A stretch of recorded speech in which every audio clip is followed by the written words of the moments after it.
If you're looking for something a little bit different to your heavy Christmas pudding, I've got a lovely light alternative, a spiced fruit Christmas pavlova. So I've already preheated my oven to 120, and I've got some egg whites here, which are going to go into my kitchen machine. You can do this by hand, but if you have this little bit of kit, then it takes all the stress out of it. It's brilliant.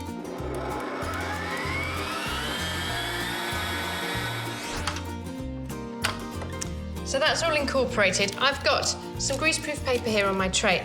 So I'm just going to draw around the plate just to get an idea of the size of the meringue I want to make. And I'm just going to turn it over so we don't get any pencil lead. Now, a little tip. To keep this stuck down, what I'm going to do is take a little bit of the meringue, my fingers, and dot it there, and there. And that will just stick the paper down and stop it from blowing up in the oven. And then I'm just gonna swirl it round and a little dent in the middle so that we can put our fruit in there.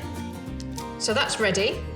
I'm gonna put it in the oven for an hour, and then after an hour, I'm gonna turn the oven off, but leave it in there with the door closed for half an hour. And what that does is it cools down slowly and you get that lovely crispy marshmallowy bit to the pavlova as well.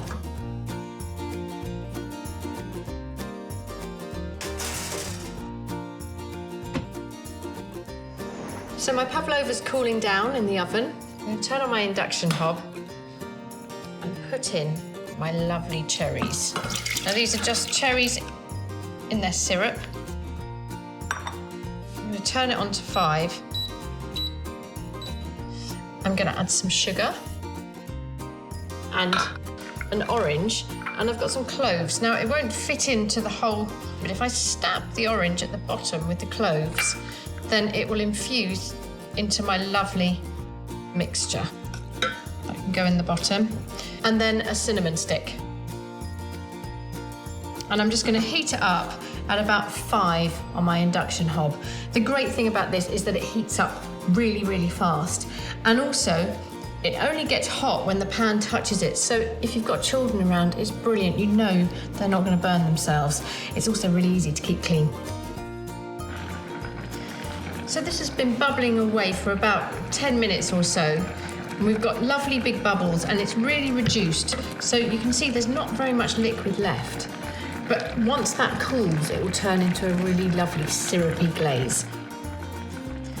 So my pavlova is lovely and cool and ready.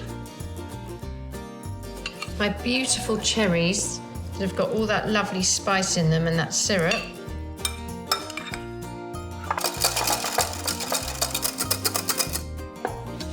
So I'm going to pile my cream into the centre. Just let it sort of go into all the little cracks and grooves. So now it's ready for the fruit. And I'm just going to tumble it on. It really smells of Christmas.